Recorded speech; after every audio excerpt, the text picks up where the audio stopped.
police, you call 911. This would be for suicide prevention and mental health needs. You would call 988. This is a bipartisan bill that overwhelmingly, actually passed by unanimous consent out of the United States Senate. We're awaiting action in the House of Representatives for this important piece of legislation to pass. And when the call is answered, you will be able to seek specialized people in veterans care. So there will be a component of this line, the 988 line, that is specifically tailored to the needs of veterans and suicide prevention. So that's just one of the efforts that we are undertaking right now to provide veterans with the best ability we can for mental health needs and suicide prevention. So we get this passed out of the House, we get it signed into law, and 988 will become something that will save lives, especially lives amongst our great heroes, those who have served our country in uniform. And Steve, if you're a veteran yourself, thank you very much for your service. I was just in Fruita a couple of days ago, a beautiful, beautiful town, but thank you very, very much for your service. And Elise, we'll go to you for the next question. Thanks, Senator Gardner. And just as a reminder, if anyone has a question for Senator Gardner, please press *3. The next question comes from Jim in Colorado Springs. You're on the line with Senator Gardner. Hey, Senator Gardner. I'm Jim Heisman with Telexicom is the name of my company. I started that in 2003. We're a small business that was definitely impacted as I cannot meet prospects on a regular basis like I used to do. Thankfully, I did get some EID assistance, which definitely helped. So that set aside, my company recently established a distributorship with an innovative product called G7000 by Check 98, as in check the temperature of 98. And I believe it can actually get Colorado back to living and help avoid economic impact of future pandemics, kind of like what you were talking about. So what it is, Senator, is a zero-contact biometric facial recognition camera and an infrared temperature measurement reader.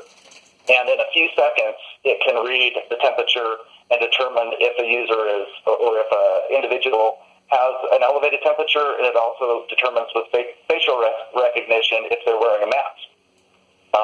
So there's two modes this operates. Right.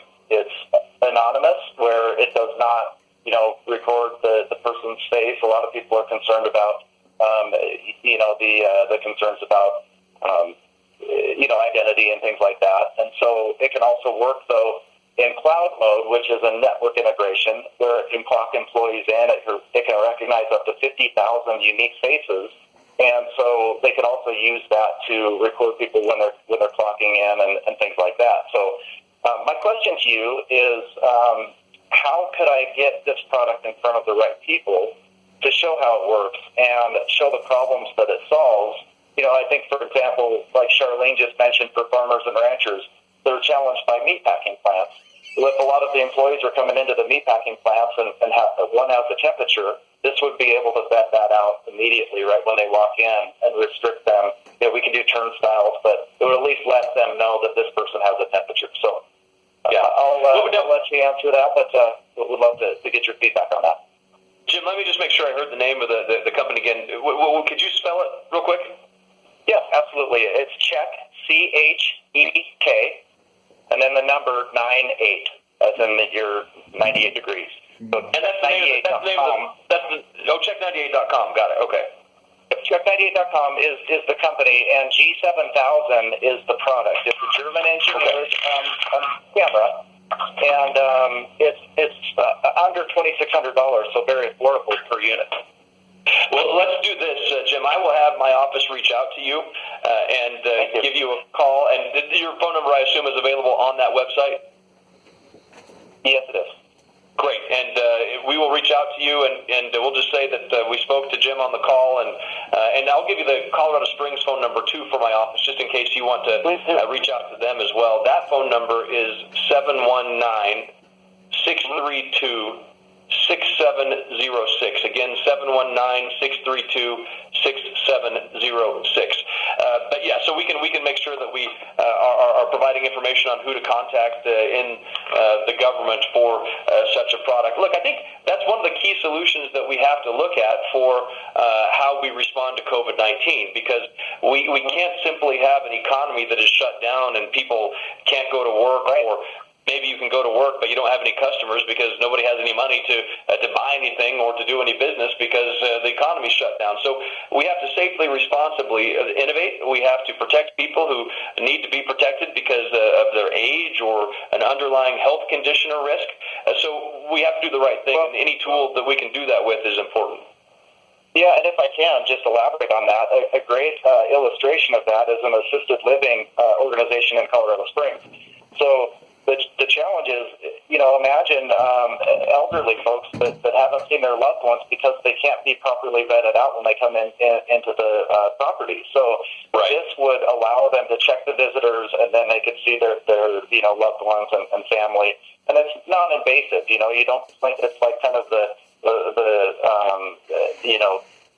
shooting someone with a thing on their head is not really the right visual for this. Is something you stand up next to and it takes your temperature. It's very non-invasive and non-threatening. So I would love to reach out to the Colorado Springs group and get in that way. But I do think in regards to your Test Act, this might be something that could play into that. And certainly we have a lot ordered and anticipate a lot of sales with these because I think it's solving a big problem. So I do appreciate your time, appreciate your work, and thanks for this call. Very good. Hey, thank you, Jim, so much. We'll turn to you, Annalise. This is I'm United States Senator Cory Gardner. This is a live telephone town hall taking questions. If you have a question, please press *3. Annalise, we'll go to you for the next question. Thanks, Senator Gardner. Our next question comes from Joe in Alamosa. You're on the line with Senator Gardner. Hi, Senator Gardner. Thank you for taking my call. I really appreciate you doing this. It's a great forum. Thank you. This is Alamosa. My son is an attendee of Trinidad Junior College here in the welding program. A lot of the all of the technical programs were stopped in March due to the COVID-19. I think they allowed the nursing students and EMS to continue, but welding and diesel and those kinds of things were definitely stopped. The plan was that they were going to resume classes in July. So the kids my son's a senior, he was supposed to graduate the semester. He couldn't look for a job. He had to just wait. They have resumed now having these classes, but unfortunately they lost their instructor for the welding program. So the kids are now, they were supposed to go back for 6 weeks. It got cut to 2 weeks, and there is no instructor. So they just opened up the welding area, put the dean in there who is not an instructor of welding, and the kids are just said, do whatever, do what you can. So the kids have asked if they could get reimbursement for the time of school that they paid for that they didn't get instruction, and they were told, no, the university is not at fault because it's COVID-19. They just need to take another semester. The semester is about $4,000 per kid. So the students rightfully are frustrated. Is there any support for them or any way that they can get reimbursement or that they can apply for, funds? Because I know the college here at Trinidad did receive funds related to COVID. Right. So a couple of things. There was some student loan reimbursement made available in the CARES Act. Now, whether or not it applies in this particular circumstance, I do not know, but I'd like to work with you to see if that would apply and if there is assistance available, because like I said, there was financial assistance made available for students directly to the students, and certain we did ask about, and they only are allowing for students that actually reside on campus, not students that are, it didn't apply to any of the kids in welding. Okay, well, I'd love to talk to you more. I'm going to give you a phone number for my Pueblo office, and we'll follow up with you as well. The Pueblo office, Kathy in the Pueblo office phone number is 719-543-1324. So a couple things. Number one, I'm really, really glad that your son's in the welding program, because we need more welders. As you know, my family business is involved in my family's involved in an agriculture business, and we need more welders. We need more people who are doing this, and they're great paying jobs, and we can't survive without them. My grandmother actually taught me how to weld because she was a real life Rosie the Riveter during World War II. She welded Liberty ships up in Portland, Oregon. taught all of her grandkids how to weld. But the Trinidad program is a great program. So we'll do a couple things. Number one, we'll follow up with you on the loan forgiveness and the direct financial assistance made available through the CARES Act to see if that could help. I know you said that they had expressed that it might not be, but let's double check on that, number one. Number two, we'll follow up with the Colorado Department of Education and the CCHE on higher education to find out what's happening in Trinidad, follow up with this question and say, hey, is this true? What's going on? Can you provide more information? Can you provide some relief and assistance? We'll do that. And then number three, this is not related to your question, but it's very important for the kinds of technical programs you're talking about. I'm working on legislation that would do a couple of things. Number one, it would make more funding available for students to utilize for technical education programs like welding and others. And also, we've been able to open up, we have legislation in place that would open up Pell Grants for not just the year's worth of university programs or college programs, but for vocational technical education as well. So I think we need more people encouraged to go into these incredibly important, good-paying jobs. And we need more funding opportunities for them. So that not necessarily related to your question, but something that's important for the overall work that we need to be doing as a country in educating our workforce. So we will follow up with you. That's the Pueblo number that you can reach, and we can provide some answers and hopefully some new, and we'll get some information from the Colorado Commission on Higher Education and Department of Education on this particular question. Thanks very much for that. And Annalise, I'll turn it back over to you. Thanks, Senator Gardner. Our next question comes from Marcus in Westminster. You're on the line with Senator Gardner. Hi, Senator. This is Marcus. I've been trying to file for unemployment for quite a while, and my luck has been slim to none. My issue is when I call the unemployment line, it seems like I can only get through in the first 3 minutes of the day. After that, I get informed that the lines are too busy and to call back later. And I'm curious, is there something we can do to fix this? Because I know I'm not the only one who's unemployed thanks to COVID. Well, Marcus, thank you for that information, and I certainly want to do everything we can to help. We've got to get this economy going again and get jobs created again. In the meantime, the reason why I supported the CARES Act was to provide people with the assistance they need. There are three things basically that have guided my actions on throughout this pandemic, and you've identified one of the three key tenets. That's making sure that we stop the spread and flatten the curve. The other one is making sure that businesses are able to keep their doors open and rehire people. And then the other one, of course, is helping individuals who lost their job or who may have had a reduction in work and making sure that they have the benefits and the support that they need. So while we have done that, we have provided those dollars, the unemployment offices are run and managed by the state of Colorado, not by the federal government.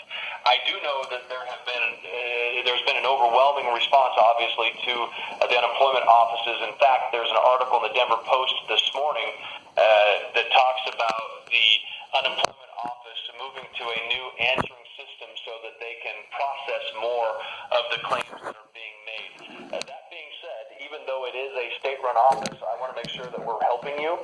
So if you could reach out to Leah in my Denver office, I will give you Leah's phone number.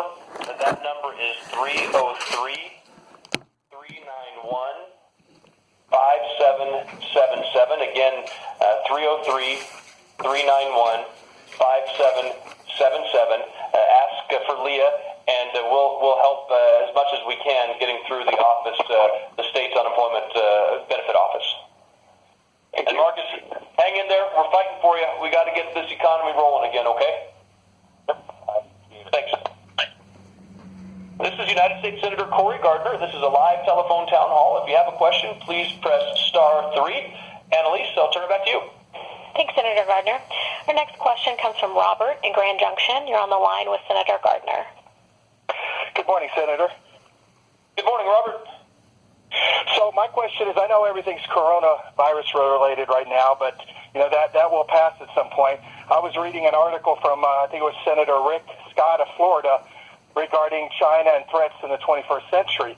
And we've known for years China's been a problem, and now with the amount of medicine that's produced over there and various other products, it's becoming a bigger problem.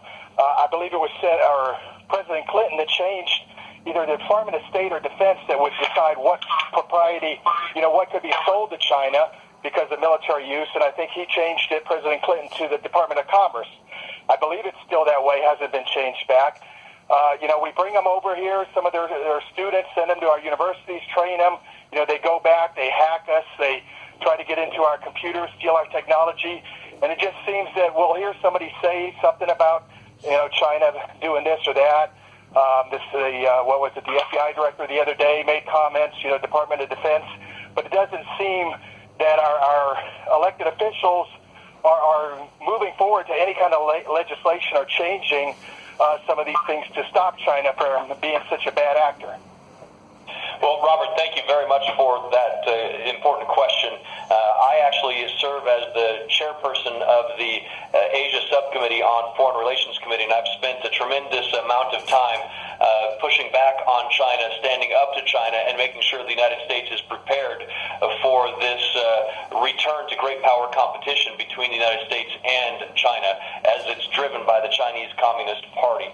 So I led the passage of a bill called the Asia Reassurance Initiative Act, or ARIA for short. The Asia Reassurance Initiative Act was the first time Congress has created and passed and signed into law by the President